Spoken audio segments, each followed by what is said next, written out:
GLIAC Media Day 2011.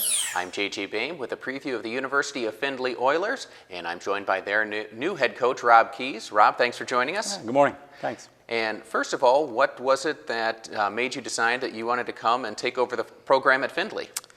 I grew up a coach's kid and always wanted to be a head coach, and first chance to be the boss, so excited. Plus, I was an assistant at Findlay for 4 years, so familiar with the town and glad to be back. And when you come back, it's probably got to be nice when you know who your quarterback's going to be and you know you've got an effective running back in the backfield as well, I don't know right? about all that, yeah. Knowing who our quarterback's going to be, I mean, we have an idea.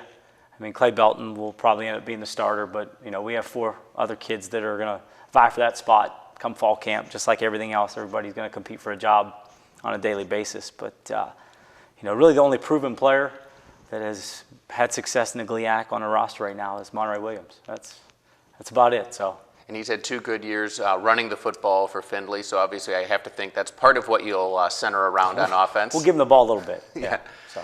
What else can you look for, and what else are you looking for from your club on offense? Offensively, big thing, you know, every good offense, they control the ball, they don't turn it over, you know, and they capitalize in the red zone and put points on the board when they need to. So, you know, that's the big thing. No mistakes. We're going to try to be efficient. Always have to try to do that. And switching to the defensive side of the football, what are you looking for from your squad when it comes to defensive play? Right now, we're so young and thin on the defensive side of the ball. I mean, we only have 3 seniors returning on the whole team, so that kind of makes it tough. And 2 of them are on defense, but there'll be a lot of young players on defense. We're definitely in a rebuilding mode on defense, but you know, we're still going to compete. They're going to play hard and get kids to buy into the system and give effort, because that's one thing you can control.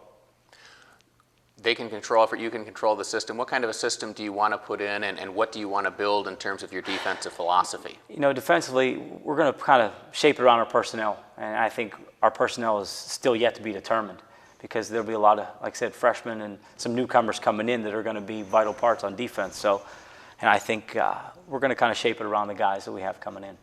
So you've got probably an interesting fall camp, I would think, then, if you're going to have a lot of competition. It is an interesting fall camp. I mean, you know, our motto, the same thing we talk about, is to compete every day. But, you know, with 3 seniors and 115 kids coming to camp, 80 of those 115 will have 4 years of eligibility.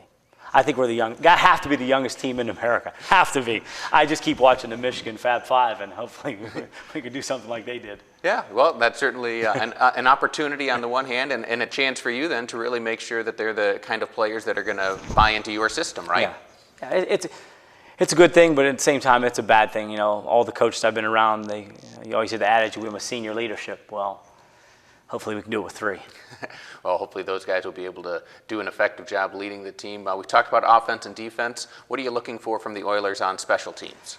Special teams, we're going to use our best players. I mean, we're going to try to be, you know, hopefully that'll give us a little edge in some of the games, because, you know, looking at our schedule, we're probably going to be an underdog in most of the games we play. So, you know, hopefully that'll give us a little bit of an edge, maybe an advantage in some situations. But we're going to use the best players we possibly can find. You know, guys that are starting on offense and starting on defense are going to play in the kicking game too, because it's just as important. You mentioned being an underdog. What do you do as a coach to make sure that you don't allow that to affect motivation? I think that's the greatest motivation, you know, to prove people wrong. I mean, everybody, you know, looking at it, I haven't seen the league picks yet, but I would say we're towards the bottom, and coming off of 1 win last year, you know, it's a good place. You either want to be on the top or on the bottom, you know, so right now we're on the ladder. Well, and hopefully you're on that bottom rung of the ladder and working your way up. And Coach Keys, good luck to you and the Oilers in 2011. Thanks, appreciate it. And we hope you have enjoyed this 2011 GLIAC Media Day preview of the University of Findlay Oilers.